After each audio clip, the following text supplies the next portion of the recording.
So, boycotting for justice. The 1951 campaign to shut down Green's grocery store after the owner, Sam E. Green, a white man, raped a black teenager, Flossie Hardman, will be led by the largely independent World War II vet Rufus A. Lewis. The campaign was a success, driving Green into the red and established the boycott as a powerful weapon for justice and sent a message to white women's bodies with impunity. Soon enough, an even larger boycott would be imaginable for the African American community. Abuse on buses in Montgomery, Alabama continued as the norm, having a particular impact on working class domestics and day laborers. Black women, under the leadership of Joanne Robinson of the Women's Political Council, decided to take on the bus drivers, demanding to be treated like ladies. A rich network of social and political organizations got involved. These clubs provided spaces where black men and women, free from white surveillance and racial domination, could work out community problems, organize politically, or just relax.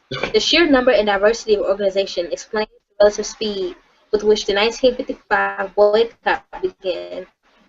After all, it seemed spontaneous from a distance.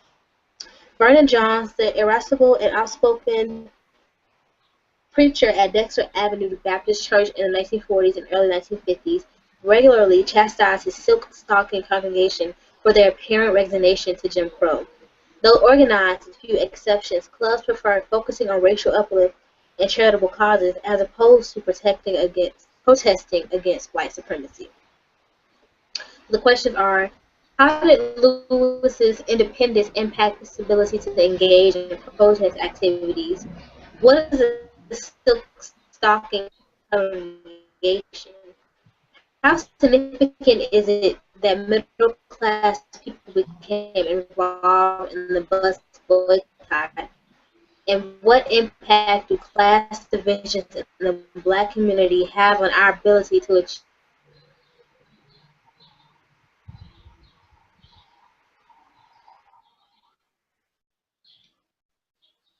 Randy? We've lost sound with Randy. Can anyone else hear Randy? Vanita, can you hear Randy? Yes, but she was breaking up a lot. I didn't hear very much of her. Yeah. Can you hear me? I now I hear you. Yeah. Where did you The last sound hear? was really, really. The last I heard was, "What is the Silk Stocking Congregation?" Okay, I was reading the questions. How significant is it that middle class people became involved in the bus boycott? And what impact do class divisions in the black community have on our ability to achieve real freedom, justice, and equality in this day and age? Okay. Anybody want to go first? I have wanted to take a stab at question D. What impact do class Okay. divisions? So class divisions, in terms of how it impacts the black community, are really starting to scare me now that I don't know, now that I'm older and I can see that there's a class division in the black community. I didn't really know there was or recognize there was until I got older. But it's the same old story. How can society be racist if we have a black president? How can blacks be in poverty if Oprah did it? It's just it's Mm-hmm. crazy. And when you have black people saying, I'm gonna raise black people within that 1% of wealth saying my child is gonna be colorblind, that's very scary to me. Because a lot of us can't afford to be colorblind. We have to know that we are black at all times and act as it in terms of protecting ourselves and just being aware that we are, no, rich black people don't get called out their names in their face, and that's just not a luxury we have for in Mm-hmm. middle class or lower class societies. And so I think that one of the ways that this country has seemed to shy away from racism and sexism that black women endure is by showing how those black women made it. And it's just not it's not a reality for us in real life. Mm-hmm. I think it makes a lot of people complacent, which is why I understood how the pastor could be so frustrated with his congregation because it's infuriating when we have so many people on the ground suffering, and I don't really get the feeling a lot of times that rich black people care. I'm not asking them to give all their money because that's their money. You know, they all the money that Beyonce. It's just not gonna happen. So I think that it's crazy for us Mhm. to insist they do, but when you go around walking around talking about being colorblind, um, that's scary to me. Yeah. It makes me feel like we're taking a step back instead of forward. So Okay, Vanita, something tells me you've got a lot to say.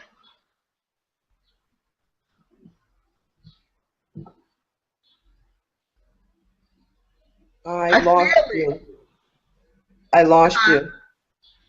Oh, I said something tells me you have a lot to say. I don't see you. Where are you? Oh, you can't see me? No. I see you. Can you see me there? No. Oh, I don't know. I can see you. Okay. All right. Did you want to respond to the question about class differences?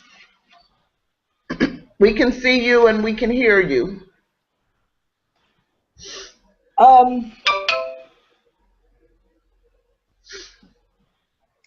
Michelle, I'll be right back. My computer's dying. Okay. I listen to conversations sometimes, many times, especially among the middle class, educated black folk. Mhm. And also, it depends on where you live. I live in Connecticut. You what? I live in Connecticut. So you have less black folk that live in Connecticut than you do in metropolitan areas like New York and Philadelphia and Washington. However, it's a little different. I find when I listen to their conversation, it's almost and it does divide us. It's almost if once we're educated, then we aren't the black people anymore. We are the black people. Mhm. And what affects them doesn't affect us. Mhm. Mhm. Um, Although the color of their skin has not changed, but they assimilate themselves into white society fairly easily. So it divides us because Mhm. and I hear that so often, and it hurts me a lot, and it upsets me. Um, they move to the suburbs. They buy a four, $500,000, $600,000 home. They drive the BMW 750 series. They have now removed themselves from the struggle. You know what I'm Mhm. saying? We have Mhm. arrived, and I hear that attitude a lot among Mhm. educated black folk, where they put their stuff over here now, Mhm. and those people over there. There's no invisible fence that protects anyone from anything. Whatever happens in the city, it's all of our concern. When a black child cannot read, that's all of our concern. When when a mother is being beaten, that's all of our concern. But I do see division in class right within our race, Right. and many times it's blatant. Right. It's not subtle. It's actually out and out blatant. It's not, Yeah. we are the blacks, not the blacks anymore. So Yeah. some conversation has to happen there. Yeah. Yeah. I mean, has Uh, anyone else experienced that or let me pull Georgette in. Georgette, unmute yourself. Okay. Okay. Well, yeah, I've seen that too.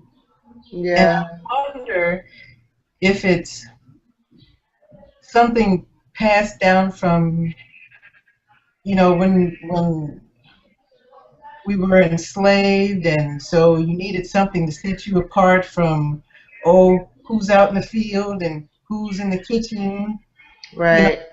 this is just another version of You know, that separation, trying to make yourself feel better about your position in life, even though, as Vanita said, you can't change your skin color, you know, and Right. when it hits the fan, even with President Obama, you know, they called him out of his name, you know, with Tiger Woods, with all his, you know, talent and fame, there were jokes about chicken, you know, even Right. at the, you know, golf house. And, you know, even Oprah had her unfortunate comeuppance at that very ritzy store overseas. You know, Yeah. so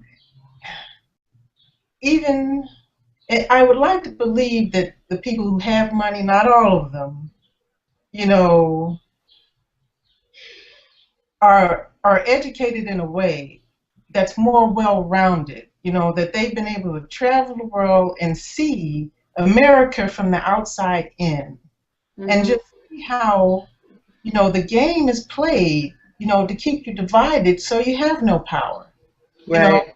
how can you help your brother and sister if you're still watching your flank, you know, your stocks or whatever you call your brand, you know, Right. make sure you still, you know, can maintain your standard of living. But what good is your standard of living if, you know, you're stranded on the highway at 2 a.m. and that cop comes by? Okay, Right. you're just as black as you were before you made your money. And Yeah. who would recognize you? And it's up to Right. the person who is in power, you know. So it doesn't matter how much money you have or education, you know, or your status. Who has the power over you? Because at that moment at 2 a.m., you know, that officer of the law has complete power over whether you'll make it home that night, you know, or you'll be in jail on some charge. Right. So it's really and still a problem, and I don't know, you know, how we can overcome it, you know, as a people, even as a human race, because that's still, you know, that same problem exists in other cultures too, and I think as Right. they become westernized, it's even exacerbated. You know, it's even worse Right. because you want to make yourself something you're not. You know, Right. Right. without the money, without the stuff, you still, you know, you're gonna bleed. You live and you'll die.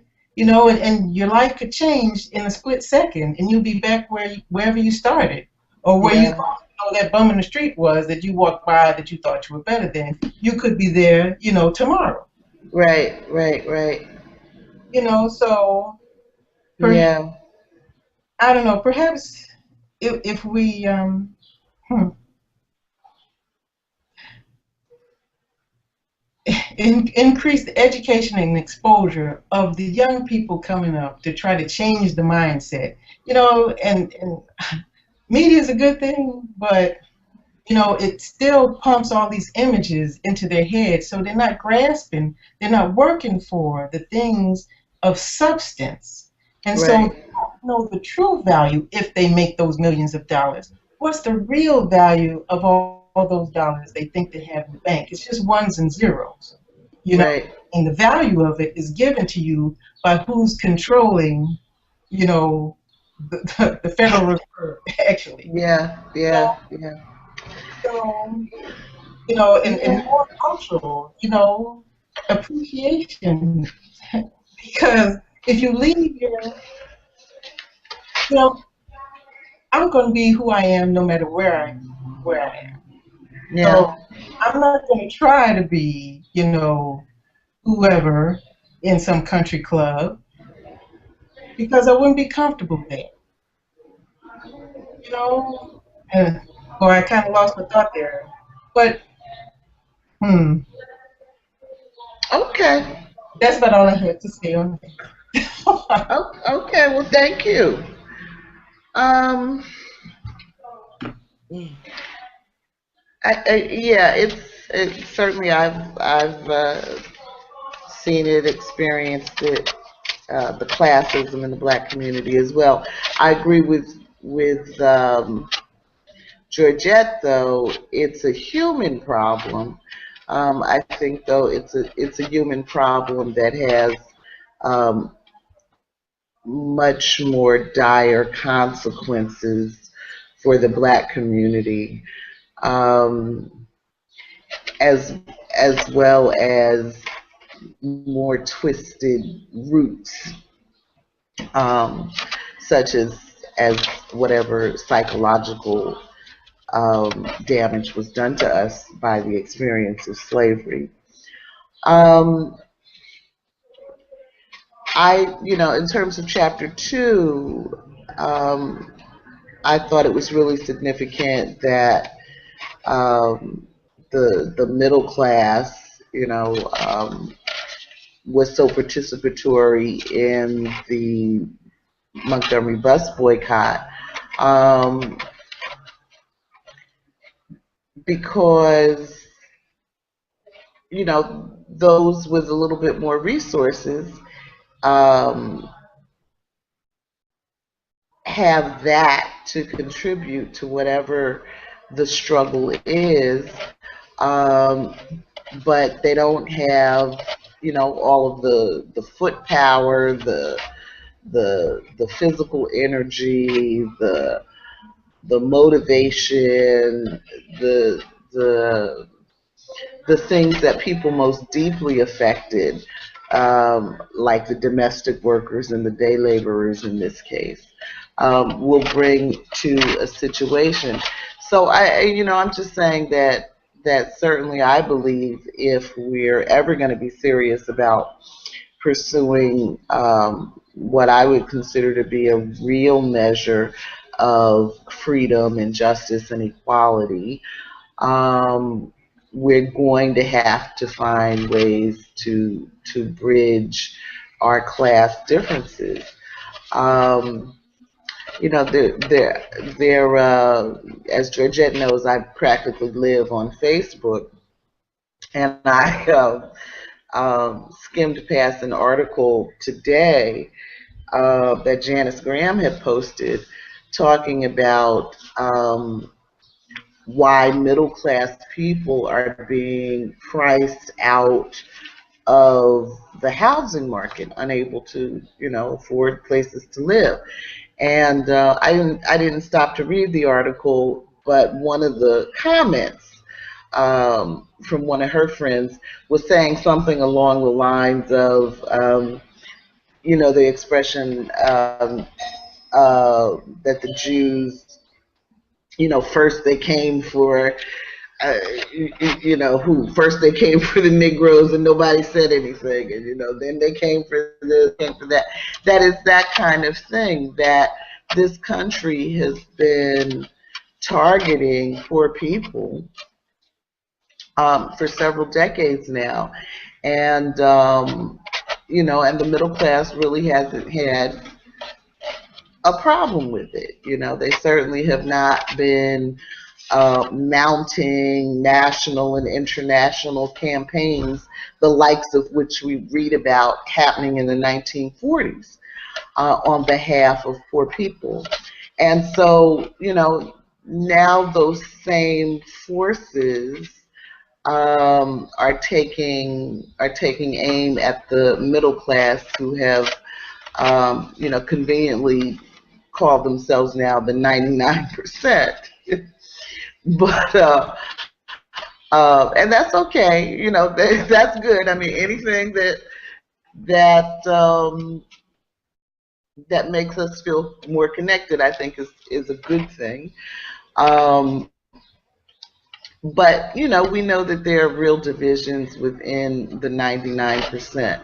But I think that's the bottom line, that either we are going to succeed in whole, or we are going to go down in whole. And whatever our reasons for all of these little I need to feel better than you, um, we've got to get over it. We've got to get over it. So, anybody else want to rant a minute on that?